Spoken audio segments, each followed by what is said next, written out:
Hello everyone, Mark Builds back here. I know it's been a while, but I got some fun stuff for you. I've been carving spoons, mostly spoons, lots of large cooking utensils. I've tried a few eaters, a few smaller ones, but I keep going back to the cooking size. They just are the easiest for me at the moment, and I don't know, I think they come out really well, so I like them. Today, I'm going to show you how to carve this one here. I've got a blank already set up. I use a bandsaw to prep my wood. So this is live oak, and let's get to carving. I'm going to use a bunch of tools today, primarily this large gouge here, a 720 Swiss made. I also have a Sloyd knife, a couple Sloyd knives, and I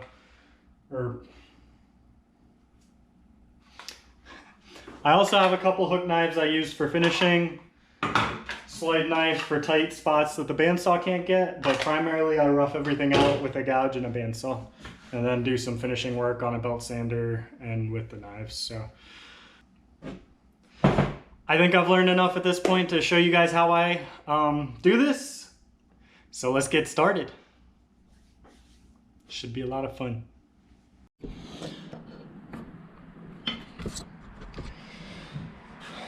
Okay, so like I said, I'm using live oak here. These are pretty readily available in my area, Central Florida. People are always chopping limbs off trees, so I'm able to get 6-inch round pretty easily.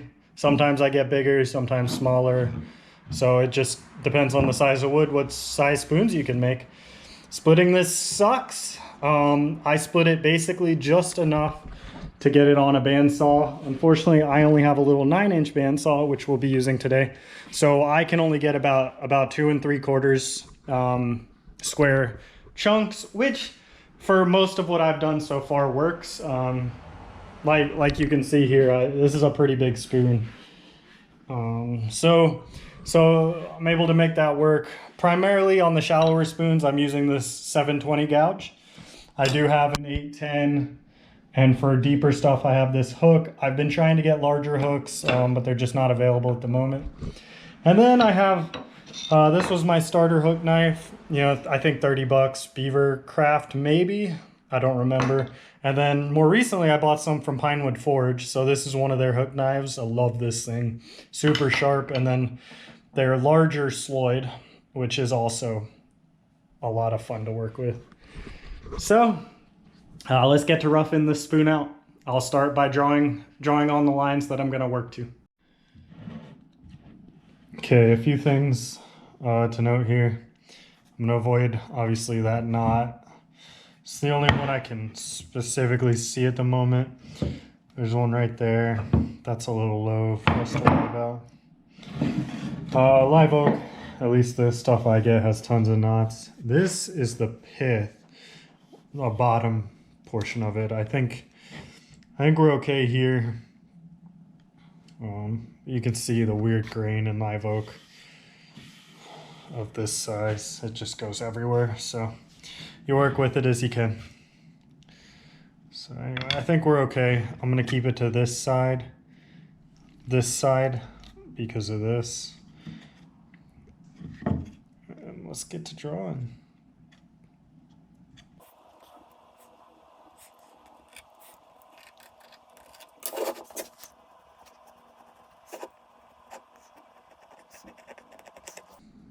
Okay, and with this style spoon, I carve with the grain outwards. So this edge tends to start as you're carving, depending on the grain, it starts to go down, curve, whatever. So I leave a little bit of room to cut the end off so I don't have to be real careful back there. So let me draw this in Sharpie.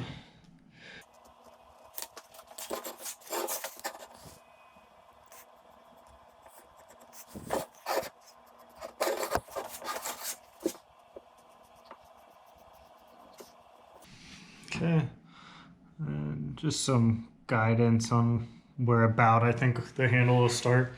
At this stage, I do not worry about the handle. I am only focusing on carving the bowl. Once I kind of have this all roughed out, I'll worry about the handle because sometimes this changes as you rough it out. Couple examples of that, I found a crack running right here in this other one. The other example of why I don't bother is sometimes you find knots in the live oak that are way down where you didn't expect them. So I had to go this way a lot in this bowl just to get rid of that knot. So lots of unexpected stuff in live oak because they have so many little offshoot branches, and then some of them rot as they grow around them and stuff. So you never know what to expect. Okay, so I'm using a hammer here. This is pretty big for the task, but it works, and a gouge. So I'm gonna be carving with the grain this way. So because I'm right-handed, I put it into the vise this way.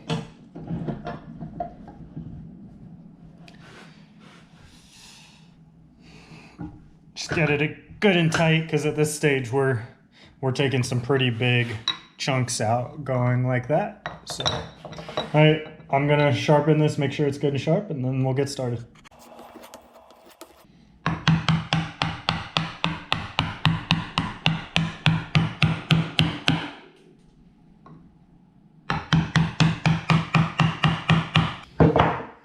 Okay, so while I'm doing this, holding it pretty low, and then I'm just kind of guiding it this way. My only real goal is to keep it between these two edges. If you go too deep, it starts splitting rather than cutting. So that is pretty much my only goal at this stage. Just be careful with the starting.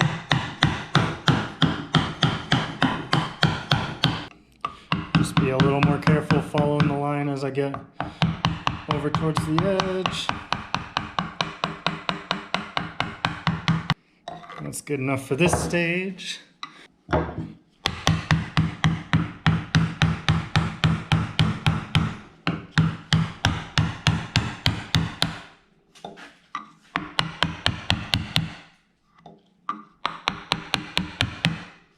Sometimes it's good to clean up with your hand without a hammer.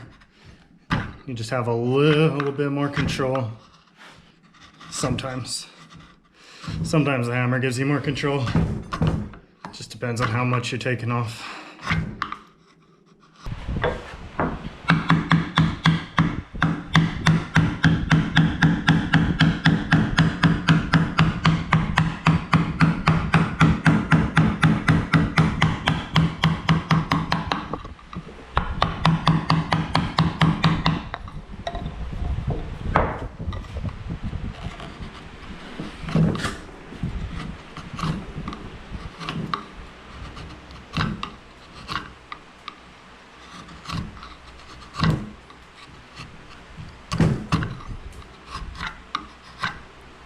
Always make it just slightly deeper than you think it needs to be, because you'll be sanding off, at least sanding off or cutting off these top surfaces to make everything nice and smooth.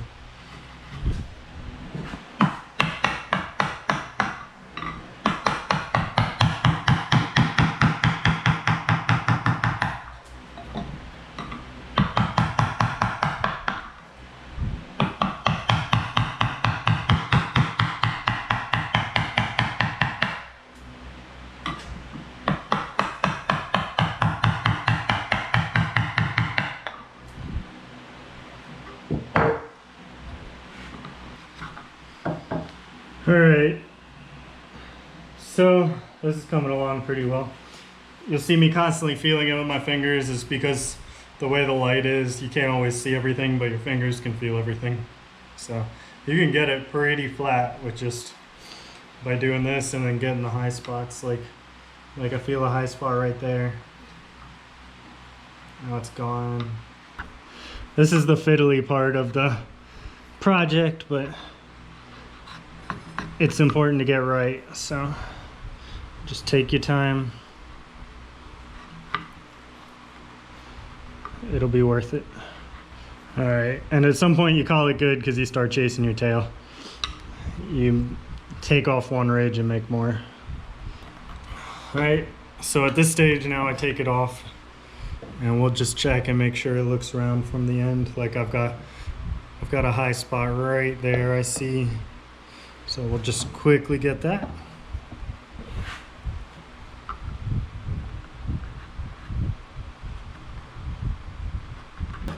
I don't think that even needs the hook knife. I think we're good right out of the gouge.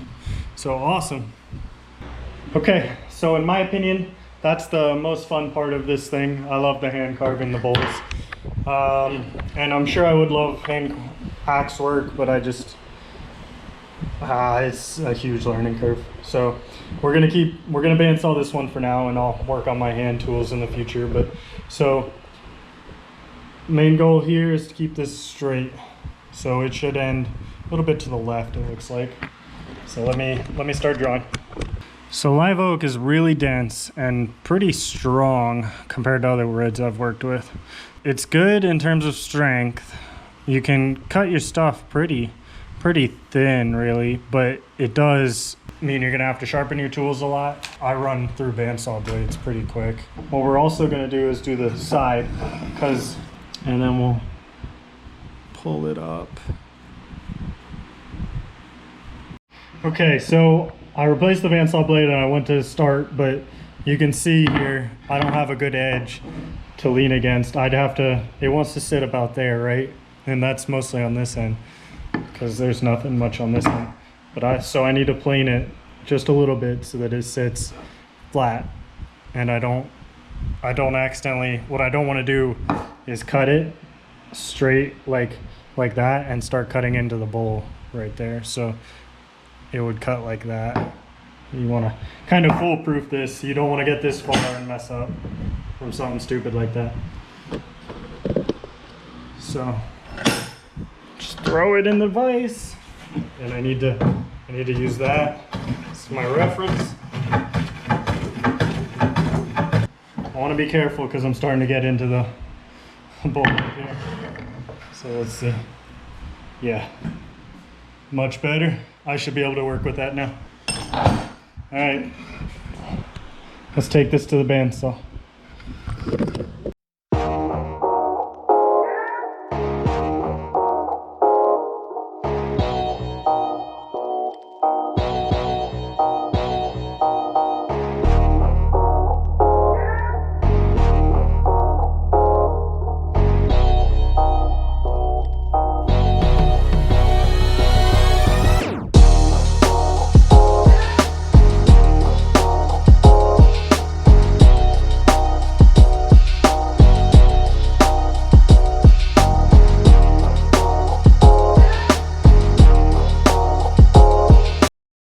Okay, so that's the rough outline.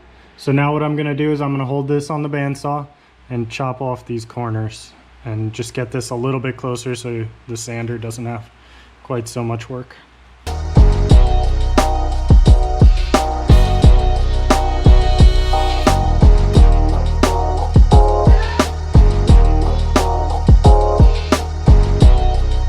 Much closer. So now we take this to the sander and we're almost done, guys. Well, there's a lot of sanding, but that's your spoon. Okay, so before I take it to the belt sander here with a 120 grit, by the way, recommend like 60 or 80. I just only have 120 right now. But the goal is, you see all these little ridges? That's all from the bandsaw. These are from a dull blade. They're pretty bad. But there are still some from the fresh blade. So number one goal is to just surface this whole thing flat and get rid of the bandsaw marks, and then we'll work on doing like shaping, getting this actually like round, and putting some bevels and stuff on this handle. So that's the goal. And then obviously we'll come in here and we'll taper this up so that the front edge can be used to like kind of like a spatula or something to scoop.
Okay, that's the knife work done. It's a little messy. I struggle with these finishing cuts, especially in live oak. Like some woods it's okay, but live oak for me is just tough to really tell which direction I need to be cutting because of the way the grain is in live oak. So yeah, I think it's all right. It's pretty close. I should be able to get it out with the sander, with this sandpaper. So now begins the worst part. But luckily at this point it's pretty quick. So we'll just start in these areas I didn't really do well. One day I'll be able to do a knife finish on these, and it'll be real nice and burnished straight off the knife, but I have not managed it yet, not in this wood.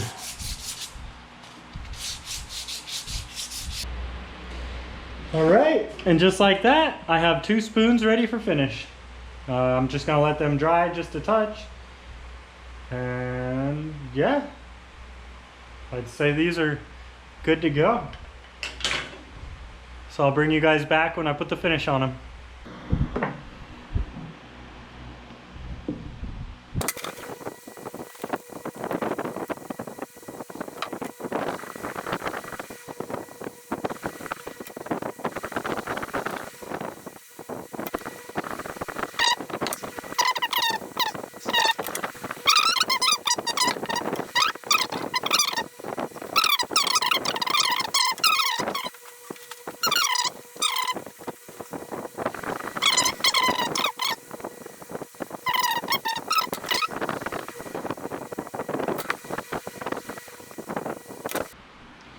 So that's the first cup I ever tried. This one is my first knife finished spoon. So I still use gouge and hook knife to do this, and then I knife finished the rest. That's the first time I've ever managed a full knife finish. And then you saw how I made these 2.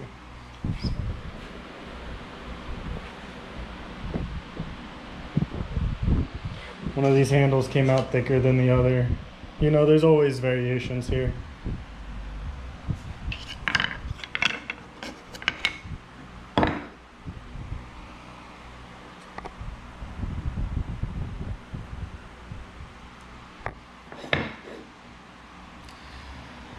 So that's pretty cool. I think these came out awesome. I hope I was able to show you accurately how I make my spoons, and I'm hoping to show you many more in the future because I have made a lot. I have made a lot of them at this point. Hope you guys like what you see, and come join me for the next one. If you could, please subscribe below, leave me a like, and give me any helpful comments you've got because I'll take them all. I'm still very much in a learning phase. Thank you for watching.